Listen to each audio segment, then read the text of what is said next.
It started on a cold December evening in a small American town where Christmas lights flickered unevenly along quiet streets. For Emma Carter, Christmas had stopped feeling magical a long time ago. At 34, she was doing her best to raise her 8-year-old son Noah, on a tight budget after losing her husband in a car accident 3 years earlier. Life since then had become a careful balance of rent, groceries, school bills, and pretending to be strong when she felt anything but. Christmas, once her favorite time of year, now felt like a reminder of everything she had lost. Noah, however, still believed in magic. He believed in Santa, in miracles, and in the idea that Christmas could fix anything. Emma admired that innocence, even as it broke her heart. This year, she couldn't afford presents beyond a small toy car she found on sale, and a used winter jacket from a thrift store. Still, she smiled and promised Noah they would make Christmas special somehow. Across town lived Daniel Brooks, a 40-year-old former high school music teacher who had quietly stepped away from his passion after his daughter passed away from illness 5 years earlier. Music had once been his whole world. After the loss, the sound of laughter and holiday songs became too painful to bear. He worked nights at a warehouse, kept to himself, and avoided anything that reminded him of what he had lost, including Christmas. The town's community center announced a small Christmas event. Free cocoa, carol singing, and a toy donation drive. Nothing fancy, just a simple gathering meant to bring neighbors together. Emma almost didn't go. She was tired, emotionally drained, and afraid Noah would notice how little they had compared to other families. But Noah begged her, eyes shining with excitement, and finally she agreed. The community center buzzed softly with warmth that night. Paper snowflakes hung from the ceiling, mismatched lights blinked in the corners, and a volunteer dressed as Santa waved cheerfully near the entrance. Noah's face lit up like it was the best place he'd ever been. Emma felt a quiet ache in her chest. This was the joy she wanted to protect. Daniel was there too, reluctantly. His manager had volunteered the warehouse staff to help set up chairs and sound equipment. He stayed in the background, adjusting speakers, avoiding conversations. When the organizer asked if anyone could help lead the carols, the room fell silent. No one wanted the pressure. Daniel felt every eye drift toward him when someone remembered he used to teach music.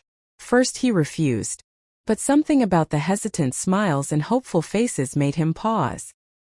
He picked up the microphone, hands slightly shaking, and played the first gentle notes on an old keyboard. The room grew quiet. Then voices joined in, soft, imperfect but sincere. For the first time in years, Daniel didn't feel pain. He felt connection. Noah stood near the front, singing loudly and completely off-key, his joy filling the room. Emma watched him, tears welling up as she realized how desperately her son needed moments like this. When the song ended, the room erupted in applause, not for perfection, but for togetherness. Later that evening, volunteers began handing out donated toys to children. Emma's heart sank when she realized there might not be enough. She tried to hide her worry, but Noah noticed.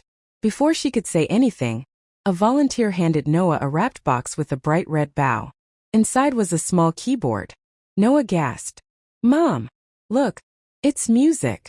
He hugged it like it was the greatest treasure in the world. Daniel noticed. Something about that moment struck him deeply.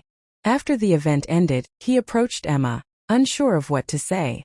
They talked briefly about Noah, about music, about how life sometimes takes unexpected turns. It was a simple conversation, but it stayed with both of them. Days later, Emma received a call from the community center.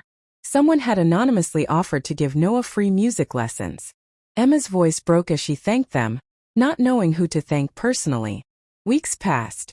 Christmas morning arrived quietly. There was no overflowing tree, no expensive gifts, but there was laughter.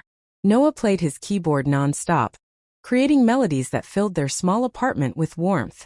Emma realized something had changed. She felt hope again. On New Year's Eve, Daniel knocked on their door. He had finally found the courage to step back into music, and into life. He explained that teaching Noah reminded him why he loved music in the first place. In helping a child rediscover joy, he had begun healing himself. That simple Christmas event had done more than bring people together for one night. It restored faith, built unexpected bonds, and reminded 3 broken hearts that miracles don't always arrive wrapped in glitter and lights. Sometimes they come quietly, through kindness, connection, and the courage to show up. And the miracle wasn't just that a boy received a keyboard, or a mother felt hope again, or a grieving father found his passion.